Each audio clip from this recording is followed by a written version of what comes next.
नमस्कार। कांग्रेस की राष्ट्रीय अध्यक्ष सोनिया गांधी की अध्यक्षता में आज दिल्ली में कांग्रेस वर्किंग कमेटी की बैठक हुई। इसमें छत्तीसगढ़ के मुख्यमंत्री भूपेश बघेल भी शामिल हुए। बैठक को संबोधित करते हुए राष्ट्रीय अध्यक्ष सोनिया गांधी ने कहा कि आपको तो याद होगा, पिछली बैठक के अंत में मैंने घोषणा की थी कि हम जल्द ही एक चिंतन शिविर का आयोजन करेंगे। इसलिए हम 13, 14 और 15 मई को उदयपुर में मिल रहे हैं। शिविर में कांग्रेस के 400 सहयोगी भाग लेंगे। उनमें से अधिकांश संगठन या सरकार में किसी पद पर हैं। ये विचार विमर्श 6 समूहों में होगा। राजनीतिक, आर्थिक, सामाजिक, न्याय, किसान, युवा, संगठन के मुद्दे उठाए जाएंगे। 15 मई की दोपहर को CWC से मंजूरी मिलने के बाद हम उदयपुर 9 संकल्प को अपनाएंगे। शिविर में कांग्रेस की महासचिव प्रियंका गांधी, पूर्व अध्यक्ष राहुल गांधी समेत कई वरिष्ठ नेता शामिल हुए। चिंतन शिविर, जैसा हमने पहले भी कहा है, इसका लक्ष्य है कांग्रेस पार्टी के लिए एक नए एक्शन प्लान की तैयारी।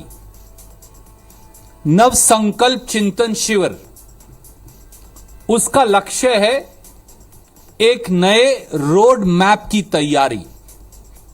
नव संकल्प चिंतन शिविर, उसका लक्ष्य है कांग्रेस द्वारा जनता की आकांक्षाओं के अनुरूप एक सकारात्मक, सक्रिय विपक्ष की नई भूमिका की तैयारी।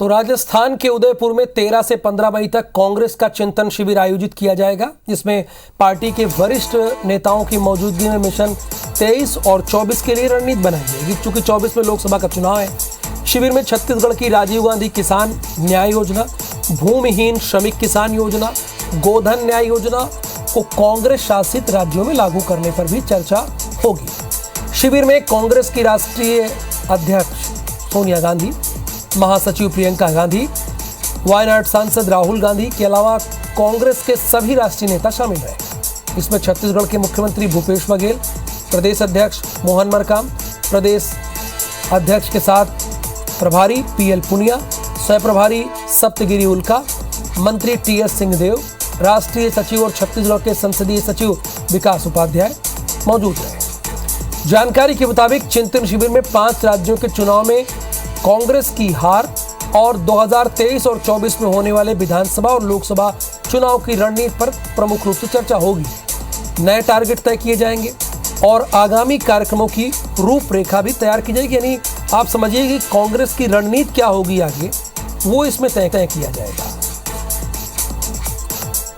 छत्तीसगढ़ प्रदेश हिंदुस्तान में कुछ प्रदेशों में अच्छा काम करने वाला प्रदेश है, और जिस प्रकार से जनता से जुड़ाव और लोगों की योजना पर बात करना, उनके लिए काम करना, उसको छत्तीसगढ़ ने करके दिखाया है। तो मैं समझता हूँ उस पर भी एक प्रेजेंटेशन भी होगा और प्रकार के देश के जो हालात हैं उस पर भी चर्चा होगी, राजनीतिक समीकरणों पर भी चर्चा होगी, कैसी परिस्थितियां हैं उस पर भी चर्चा होगी। मध्य प्रदेश सरकार के लिए कल का दिन बेहद अहम रहने वाला है, क्योंकि पंचायत और नगरीय निकाय चुनाव में OBC आरक्षण के मामले पर सुप्रीम कोर्ट कल अपना फैसला सुना देगा। 6 मई को सुनवाई के बाद सुप्रीम कोर्ट ने अपना फैसला सुरक्षित रख लिया था। सुप्रीम कोर्ट के फैसले से ही ये साफ होगा कि मध्य प्रदेश में पंचायत और निकाय चुनाव कब होंगे। इसमें OBC आरक्षण दिया जाएगा या नहीं, देखिए संशय भी है।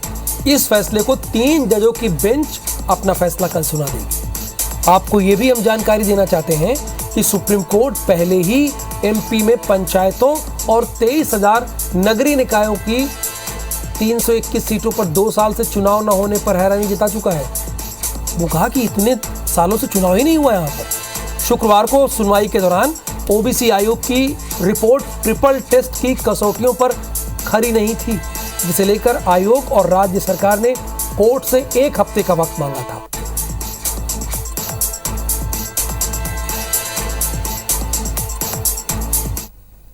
और इस बीच भोपाल से एक बड़ी खबर है। Madhya Pradesh BJP core group की बैठक खत्म हो गई है। CM और प्रदेश अध्यक्ष VD शर्मा रवाना हुए। CM शिवराज सिंह चौहान, प्रदेश अध्यक्ष VD शर्मा और प्रदेश के प्रभारी P मुरलीधर राव और राष्ट्रीय महासचिव कैलाश विजयवर्गीय इस बैठक में मौजूद थे। तस्वीरें भी आप देख रहे हैं। एमपी बीजेपी कोर ग्रुप की बैठक खत्म हो चुकी है। सीएम शिवराज सिंह चौहान, प्रदेश अध्यक्ष वीडी शर्मा इसमें शामिल रहे और ये बैठक सुबह से हो रही थी, मैराथन बैठक थी। राष्ट्रीय महासचिव कैलाश विजयवर्गीय मौजूद रहे। विवेक पटैया इस वक्त हमारे साथ भोपाल से फोन लाइन पर जुड़े हैं। विवेक, लंबी बैठक चली, मैराथन बैठक चली, किन किन मुद्दों पर यहां बात हुई, जरा बताइए हमारे दर्शकों को, और कौन कौन शामिल था? देखिए, आज की बड़ी महत्वपूर्ण बैठक बीजेपी के प्रदेश स्तरीय कोर ग्रुप की और जिला स्तरीय कोर ग्रुप की बैठकें आज जो है बीजेपी प्रदेश कार्यालय में आज हुई है। और ये बैठकें जो है ये बीजेपी की चुनावी लिहाज से काफी चुनावी तैयारियों के लिहाज से काफी महत्वपूर्ण है। आज 13 जिलों में ये बैठकें हुई है। 13 जिलों के जो जिला कोर ग्रुप है उनके साथ प्रदेश का कोर ग्रुप जो है आज पूरे दिन बैठक करते रहा। अभी कुछ ही देर पहले ये बैठक संपन्न हुई। मुख्यमंत्री शिवराज सिंह चौहान, प्रदेश अध्यक्ष वीडी शर्मा, मुरलीधर राव और कैलाश विजयवर्गीय राष्ट्रीय महासचिव इस बैठक में पूरे वक्त मौजूद रहे। और मिशन 2023 के लिए बूथ को कैसे मजबूत किया जाए, कैसे बूथों पर जो है पार्टी अपनी प्लानिंग करे, इसके साथ ही आने वाले समय में पार्टी के जो रीति नीति है, पार्टी के बीजेपी सरकार की जो योजनाएं हैं केंद्र और राज्य सरकार की, उनको कैसे जनता तक पहुंचाए, इन विषय पर भी मंथन किया गया। साथ ही जो नरेंद्र मोदी सरकार के 8 साल पूरे हो रहे हैं, उन 8 साल पूरे होने पर जो है बीजेपी पूरे प्रदेश में 30 मई से लेके 15 जून तक जो है पूरे कार्यक्रम करेगी, उस पर भी आज मंथन हुआ है। साथ ही प्रशासनिक अमला जो जिले में काम करता है उसकी बारे में भी फीडबैक जो है इस बैठक में लिया गया है। हर जिले में कलेक्टर, एसपी से लेकर यानी लंबी बैठक चली है, कल भी बैठक चलेगी। बहुत शुक्रिया इस जानकारी के लिए विवेक आपका। केंद्रीय मंत्री ज्योतिरादित्य सिंधिया ने विधि विधान से भोपाल के सरकारी आवास में सपरिवार के साथ गृह प्रवेश किया। तस्वीरें भी आप देख रहे हैं। इसके बाद ज्योतिरादित्य सिंधिया कांग्रेस पर जमकर बरसे। दरअसल ग्वालियर चंबल में हाल ही में हुई कांग्रेस की बैठकों में सिंधिया के नाम पर चर्चा होने पर सिंधिया ने कहा कि जब मैं कांग्रेस में था तब भी कुछ लोगों को खुजली होती थी, अब मैं बीजेपी में हूं तब भी लोगों को खुजली होती है। न जाने क्यों, पर जब मैं कांग्रेस में था तब भी कई लोगों को खुजली आती थी। आज मैं बीजेपी में हूं तब भी उन्हीं लोगों को खुजली आती है। मैं अपने राह पे चला हूं, जनसेवा के राह पे चला हूं, प्रगति और विकास के राह पे चला हूं। उनको अपनी नीति, उनकी सोच, उनको सलामत। कोरबा में डिस्ट्रिक्ट मैनेजमेंट फंड राजनीति का अखाड़ा बन गया है। डीएमएफ की बैठक को लेकर जहां राजस्व मंत्री जय सिंह अग्रवाल ने आपत्ति दर्ज करते स्थगित करने की मांग की थी, वहीं 4 में से 3 विधायक बैठक के समर्थन में सामने आ गए। हंगामे के आसार के बीच बैठक को वर्चुअल किया गया। बैठक से राजस्व मंत्री ने किनारा कर लिया। वहीं कोरबा के सांसद ज्योत्सना महंत समेत बाकी के 3 विधायक शामिल रहे।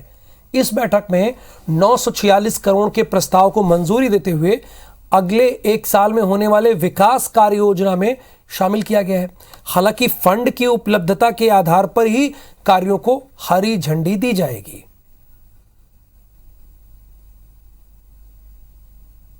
डीएमएफ के शासी परिषद की बैठक थी जिसमें वार्षिक कार्य योजना का अनुमोदन सभी सदस्यों के द्वारा किया गया है।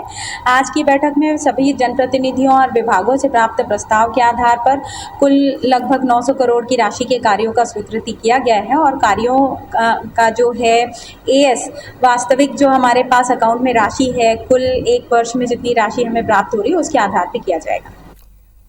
SECL चिरमिरी की बंद खदानों को फिर से शुरू करने के लिए कोल इंडिया ने बरतुंगा हिल और अंजन हिल के लिए ग्लोबल टेंडर जारी किया है। यह ग्लोबल टेंडर है। 12 साल बाद अंजन हिल माइंस शुरू हो रही है, जिसको लेकर चिरमिरी के लोगों में खुशी है। लेकिन इसे लेकर अब कांग्रेस और भाजपा में श्रेय लेने की होड़ लग गई है। भाजपा किसान मोर्चा और प्रदेश के अध्यक्ष मनेंद्रगढ़ के पूर्व विधायक श्याम बिहारी जायसवाल इसे केंद्र की भाजपा सरकार की उपलब्धि बता रहे हैं, तो वहीं मनेंद्रगढ़ से कांग्रेस के विधायक विनय जायसवाल इसे अपने प्रयासों की उपलब्धि बता रहे हैं। आपको इस बात की तो जानकारी होगी ही कि अंजन हिल माइंस में 6 मई 2010 को एक दर्दनाक हादसा हुआ था, जिसमें 14 लोगों की मौत हुई थी। इसके बाद माइंस को बंद कर दिया गया था। अब 12 साल बाद उस माइंस को खोलने की फिर से प्रक्रिया हुई है। बंद होती खदानों के कारण चिरमिरी से लोगों का लगातार पलायन भी हो रहा था, जो अब रुक जाएगा।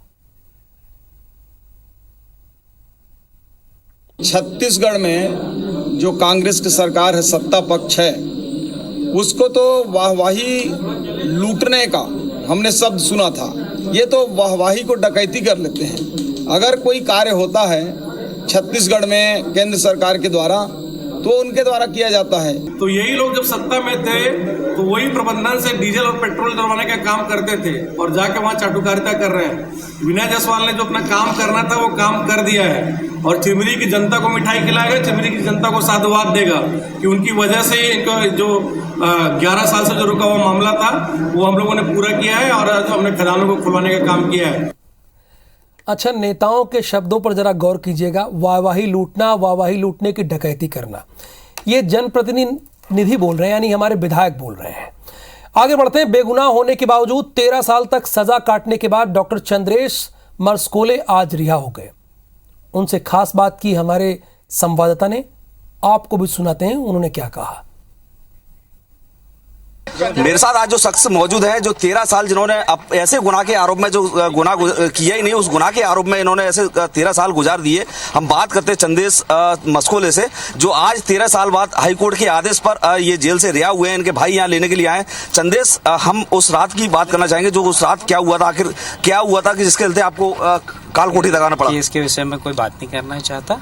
मैं माननीय न्यायालय के दिए गए फैसले से संतुष्ट हूँ। जी, मैं एक सवाल और था कि आपके 13 साल जो यहाँ गुजरे हैं, 13 साल जो सुनहरे जीवन के जो पल आपके गुजरे हैं, क्या ये लड़ाई आगे आपकी जंग जारी रहेगी? अभी मेरे को बस अपना भविष्य देखना है। जो मेरा मेडिकल छूट गया है, मैं उसे पूरा करना चाहता हूँ। तो ये आज अपने भाई के साथ घर वापसी हो रही है इनकी, जो ये अपने घर में अपने परिवार के साथ रहेंगे और अपनी जिनकी जो चीजें हैं, इनका कहना है कि अभी आगे की पढ़ाई जारी रखेंगे। कैमरामैन बीरन नागर के साथ सत्येंद्र सिंह भदौरिया, IBC 24 भोपाल। बेगुनाह रहते 13 साल की सजा बहुत होती है। बस्तर के आदिवासियों का संस्कृति जितनी पुरानी है उतनी ही अनोखी भी है। आज ऐसी ही आदिवासी परंपरा के बारे में आप लोगों को बताएंगे, जिसमें धुरवा आदिवासी लोग अग्नि को नहीं बल्कि पानी को साक्षी मानकर विवाह की रस्म को पूरा करते हैं। एक रिपोर्ट देखिए आप।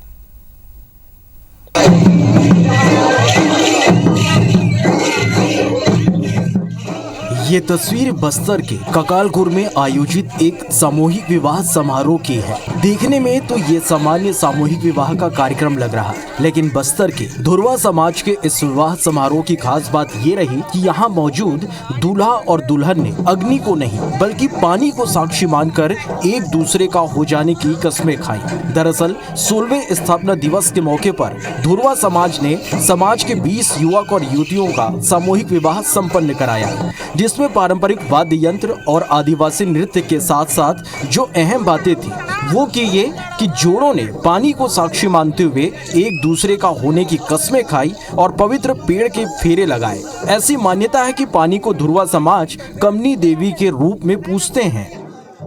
हम लोग एक शादी से पहले की रात को सेवा अर्जी के साथ तो पानी लेने जाते हैं, जिसको धुरवा में केमा नीर बोलते हैं। वो हमारा पवित्र पानी होता है, जिसको हम साक्षी मानकर हमारी शादी, हमारी नेंग नीति संपन्न कराते हैं। पूर्वजों से चलती हुई आ रही है ये हमारी शादी। इसके बाद भी जब तक हम जिंदा रहेंगे, हमारे बच्चे जिंदा रहेंगे, तब तक इसी नीति से चलती रहेगी।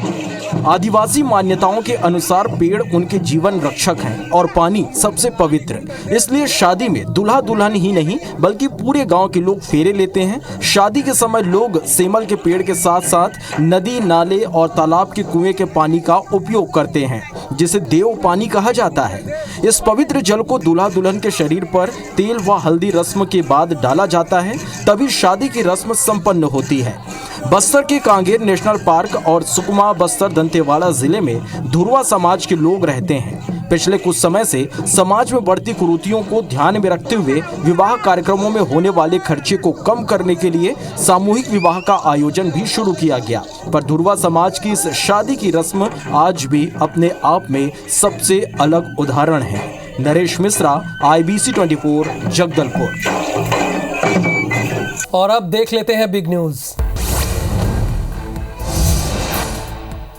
राजद्रोह कानून की वैधता पर मंगलवार को होने वाली सुनवाई से पहले केंद्र ने सुप्रीम कोर्ट में जवाब दाखिल किया है। केंद्र ने कहा है कि राजद्रोह कानून की समीक्षा की जा रही है। सरकार ब्रिटिश काल के कानूनों की जकड़न दूर करने के लिए वचनबद्ध है, लेकिन देश की अखंडता को बनाए रखना भी बहुत जरूरी है। फिलहाल सुप्रीम कोर्ट राजद्रोह कानून की वैधता पर सुनवाई न करे। शाहीन बाग में अतिक्रमण हटाने की मुहिम के खिलाफ सीपीआईएम ने सुप्रीम कोर्ट में याचिका दायर की है। सुप्रीम कोर्ट ने इस मामले में यह कहते हुए दखल देने से इनकार कर दिया है कि याचिका किसी भी प्रभावित पक्ष के बजाय एक राजनीतिक दल ने दायर की है। कोर्ट ने बहुत साफ शब्दों में कहा है कि अदालत को इन सब के लिए कृपया मंच न बनाया जाए। वाराणसी के ज्ञानवापी मस्जिद में सर्वे मामले को लेकर कोर्ट में सुनवाई पूरी हो चुकी है, जिसके बाद अब इस मामले को लेकर कोर्ट आदेश जारी कर सकता है। मस्जिद में सर्वे करने के लिए 2 दिन टीम गई, लेकिन सर्वे नहीं हो पाया, जिसके बाद दोनों पक्षों ने एक दूसरे पर कई तरह के आरोप लगाए। कोर्ट ने दोनों पक्षों के तर्क सुने, जिसके बाद आदेश का इंतजार है। श्रीलंका में आर्थिक संकट और विरोध प्रदर्शनों के बीच प्रधानमंत्री महिंद्रा राजपक्षे ने अपने पद से इस्तीफा दे दिया है। इस्तीफे से ठीक पहले उन्होंने ट्वीट किया है, श्रीलंका में भावनाओं का ज्वार उमड़ रहा है। ऐसे में आम जनता से संयम बरतने और ये याद रखने की अपील करता हूं कि हिंसा से केवल हिंसा फैलेगी। आर्थिक संकट में हमें आर्थिक समाधान ढूंढना है। और अब खबरें विस्तार से। ग्वालियर में दिन दहाड़े गहनों से भरा पर्स लूटने वाले 2 आरोपियों को सिर्फ 12 घंटे में पुलिस ने गिरफ्तार कर लिया। वारदात में लूटे गए 1.5 लाख रुपए के जेवर पुलिस ने बरामद कर लिए हैं, जिसे बदमाशों ने एक सर्राफा व्यापारी को बेच दिया था।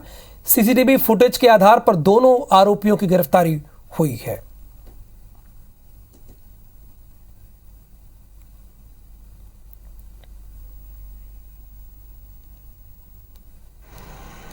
सिल्वर कलर की 2 व्हीलर पे 2 आरोपी आए, जिन्होंने अपना चेहरा ढका हुआ था और महिला का जो पर्स था वो छीन कर चले गए। लूटी गई पूरी सामग्री एज इट इज बरामद कर ली गई है, जिसमें सोने के जेवरात हैं, मोबाइल है, पर्स है। और ये एक बहुत ही प्रोफेशनल काम था, बहुत अच्छा कार्य था। 12 घंटे के अंदर इस सनसनीखेज वारदात का खुलासा किया है।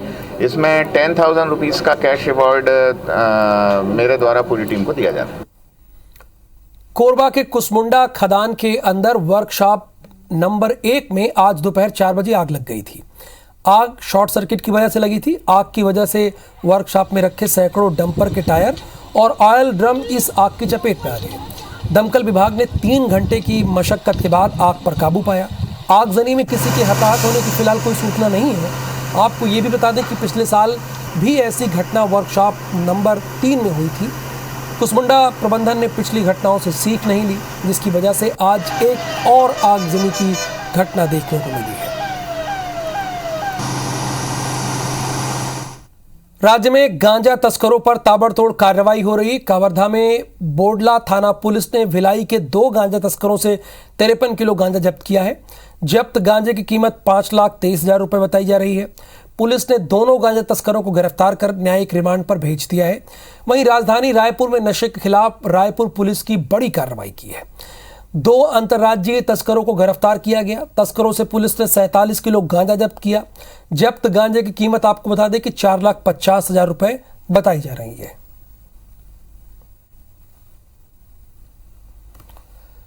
बस्तर में राम वन गमन योजना में शामिल ऐतिहासिक दलपत सागर में सालों पुराने पेड़ों के काटने का विरोध हो रहा है।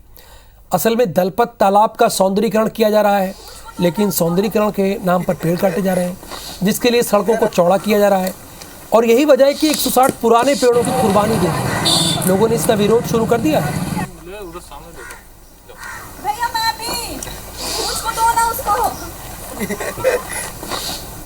रायगढ़ जिले के कोल ब्लॉक और शहर की कुछ लोकेशंस पर बहुत जल्द ही बॉलीवुड की फिल्म की शूटिंग होगी।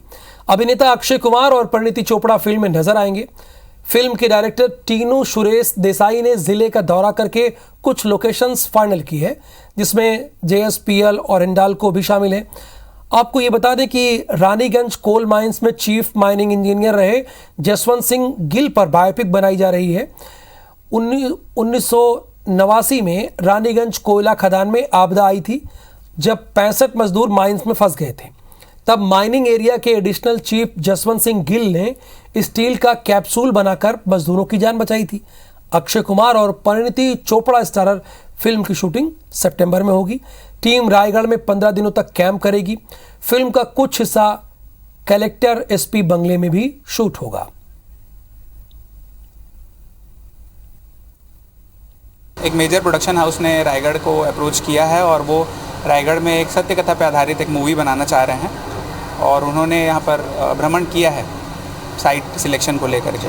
वो सारे स्थल उनको यहाँ मिले और वो काफ़ी खुश हैं और उन्होंने काफ़ी पसंद किया है रायगढ़ को। चक्रवाती तूफान आसानी के उत्तर पश्चिम की तरफ बढ़ने और अगले 24 घंटों के भीतर एक भीषण चक्रवाती तूफान में तब्दील होने की आशंका है। मौसम विभाग ने यह कहा है कि चक्रवाती तूफान ने 10 मई तक उत्तर पश्चिम की दिशा में और बंगाल की खाड़ी के उत्तर पश्चिम क्षेत्र से सटे उत्तर आंध्र प्रदेश और ओडिशा के तटों की ओर बढ़ने के आसार हैं। इसके बाद ये उत्तर पूर्वी दिशा की तरफ मुड़कर बंगाल की खाड़ी में ओडिशा की ओर बढ़ सकता है। आईएमडी के महानिदेशक मृत्युंजय मोहपात्रा ने शनिवार को बताया था कि चक्रवात के ओडिशा या आंध्र प्रदेश के तटीय क्षेत्रों से टकराने की आशंका नहीं है, लेकिन यह समुद्र में तटीय क्षेत्र के पास से गुजरेगा। मौसम विभाग ने कहा कि चक्रवात के तटीय क्षेत्र से टकराए बिना अगले हफ्ते तक कमजोर पड़ने की संभावना है। आसानी चक्रवात बना हुआ है, उसका फिलहाल बहुत ज़्यादा तो छत्तीसगढ़ में प्रभाव पड़ने की संभावना नहीं दिख रहा है। उसके दो कारण हैं। एक तो सीशोर के आते आते वो थोड़ा कमज़ोर हो रहा है। और इस खबर के साथ ही इस बुलेटिन में फिलहाल के लिए इतना ही। आप बने रहिए IBC 24 के साथ।